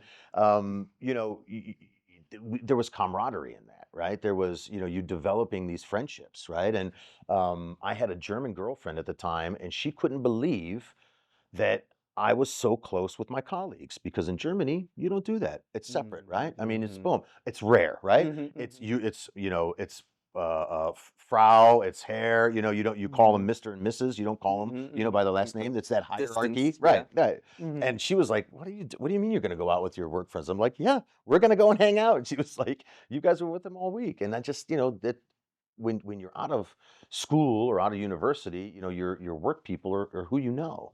And you there's blood, sweat, and tears. So the good and the bad of these people. Yeah, the majority of absolutely. waking hours Yeah, with- and you go through good times and bad times, so they're really your family. And so I have some incredible relationships. I mean, some of my closest friends come all from work. Really, That's today. what I wanted to ask. Yeah. How important, because as you go through life, like friendships from high school start to get tougher to maintain, like childhood friendships and those things. And then like the flowers or the trees start growing in different directions, right? How important is it to be okay with like letting go of a friendship from the past? Because maybe it's like, if you're being real with yourself, that friendship isn't as real. You guys don't have the same interests. You don't have the same things. Time is much more precious now, etc. And being like okay with that, but somehow fighting for these new work friendships that could be sometimes a million X better, because you guys do the same thing. At the end of the day, at work, you're all trying to come up to have a better life, to feed your family better and stuff. So like that becomes your tribe in a lot of ways. Yeah, it is. I mean, it is totally. But you got to remember, I mean, at the age of 20, I just went to Africa. Yeah. So I left everybody behind in Walbridge, Ohio, which is where I grew up, right? So, there was like 3 or 4 people that I communicate with. I mean, it was a very small school. We had like 120 people in our graduating class, right? So, it wasn't very big anyway. But there was like 2 or 3 people that I communicated with, and today it's probably 1 or 2. Really. And our paths diverged, like you said, right? I mean, they had different interests, and we grew apart is really what happened. And is that okay? Do you like regret that? Of course it's okay. Yeah. But I would also say that, friendships, what they were at the time, are so incredibly important, and I'll always look back on them fondly. But this stat that you were talking about earlier, where friendships aren't as important to people today, I mean, that breaks my heart. Because, if you talk to hospice nurses, right, when they're sitting there, they say the last thing people always wish for isn't, I wish I would have worked harder. I wish I would have worked another 4 hours a day, you know, I mean, the money doesn't mean shit to them, you know, but the friendships that they have and the things that they can remember, you know, having whiskeys in you know, Queenstown in New Zealand, you know, and I mean, That sounds driving like such a fun memory. to Australia. Yeah, driving to South Africa game farms on the weekends, you know. I mean, I can remember going to in the southern hemisphere, Australia, South Africa, New Zealand, you know, at Christmas time is the time to party. You go to the beach, right? You rarely with family or not for very long, you know. So we would drive to Cape Town, or we did one Christmas, we drove down to Cape Town and had this party with like 6 of our friends, and it was like the greatest thing ever. So, you know, for me, friendships are actually, you know, what makes it worth it, you know, the job, you know, and I'm legitimately friends. We have one of my colleagues who probably I'm a little too touchy-feely, you know, a little too friendly, but you know, he gets a little annoyed by it, but he's a great guy and he knows that I mean well. So but you know, this is again, you know, it's a tough job what we do. You know, we should be able to enjoy it, and it's perfectly good to have relationships come out of that. The fact that you know people don't value it as much is worrisome. It's definitely a problem. That probably speaks to a lot of the problems we got you know, out in the world today. So you know, you need to have that connection with people. Speaking of friendship, you mentioned you had a dog before you got married. Yep. Um, Miles. Miles, what kind of dog? Mutt. Mutt. Andrew, can you reach out and get a picture Oh of yeah, yeah, Miles? yeah, yeah. So tell me, like animals. We touched on animals and the Yep. jungle. Like once you have a dog like that and you're alone, or like you realize that dog is like actually That's my boy. that's your boy. No, we're boys. Like Yeah, actually yeah. your closest best friend. Absolutely. It's Like, crazy. yes, Like 100%. people sometimes don't understand Yeah. the connection that a human can have with an animal. Yes. And the intelligence and the just love. I will tell you, this dog was free. He was a, you know, he's a shelter dog. He was a mutt, and he was like beagle, beautiful dog, a great animal. And I can tell you that when that German girlfriend I told you about earlier, my wife's gonna kill me. She hates her. So when you know when that German girl when she moved away, you know, it was just me and the dog again, and the dog got sick one night, very sick, and so. You know, of course, I'm panicked because it's my boy and it's a Sunday. So I take him to the vet. They can't figure out what's going on. So I take him to the major vet in the city in Chicago, right off Belmont. And they're like, well, we don't know, you know, we'll let you know, authorize, you know, up to $2,500 or whatever. And I'm like, okay, fine, right? And this is a long time ago. So 2,500 was a shit ton of money.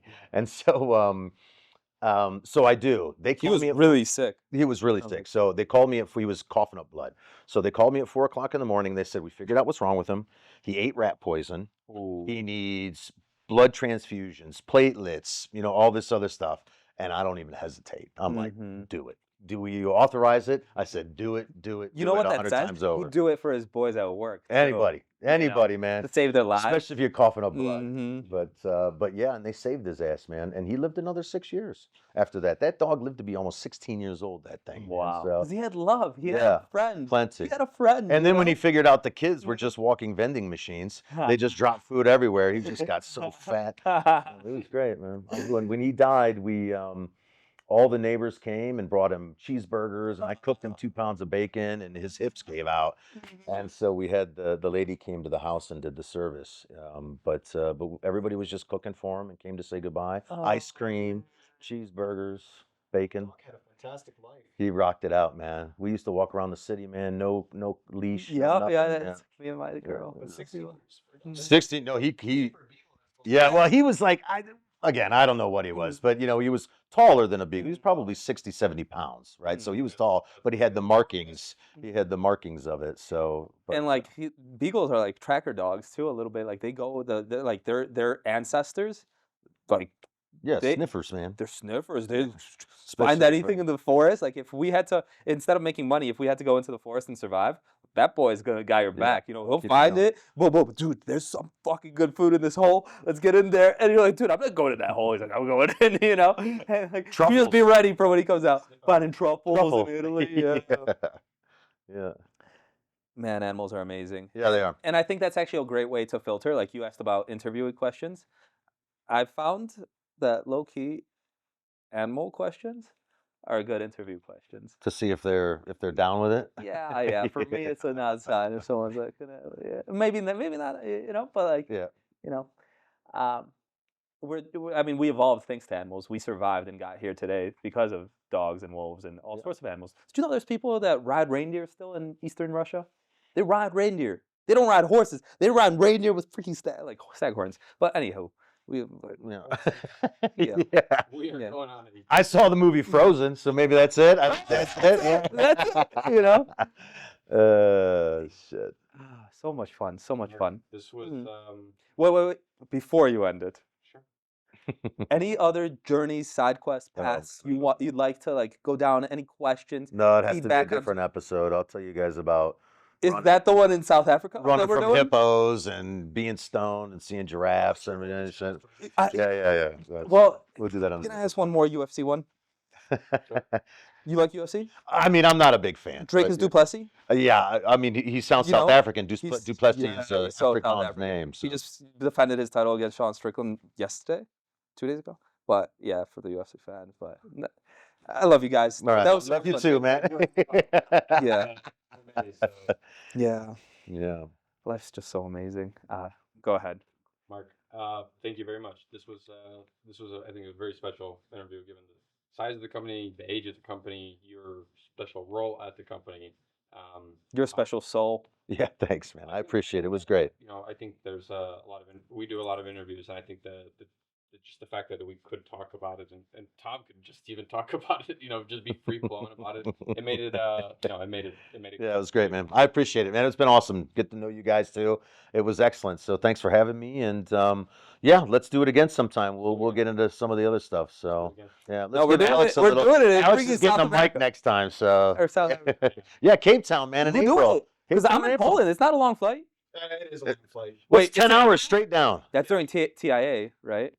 April. What- to- Oh, know TIA. what Yeah, part of I won't be there. I might not be there too. Sorry, man. I might not be there too. I might rather be in Cape Town. That's a great conference. But Yeah, you know, my guys go. They love it. They go. They really like TIA. So I think one time they ended up in the desert in Arizona shooting something. Woo! Yeah, I that don't know. sounds It's fun. not my last thing. year. Yeah. So that's when it was. There you go. Mhm. It was my pleasure, guys. Thanks for having me. Thanks so much. Yeah, pleasure. Thank you. Let us know what you liked, any topics that we could go deeper on, and thank you for listening. We couldn't keep on doing this if you guys didn't listen and leave feedback and just enjoy it. And hopefully we can bring as much value to all of you, my friends, you amazing humans. Mwah! Thanks for tuning in to the Daily Freight Caviar podcast. If you enjoyed the podcast, or if you didn't, leave a review. Let me know what you think. I appreciate any feedback. If you'd like to have more Freight Caviar content, go to freightcaviar.com and subscribe to my email newsletter.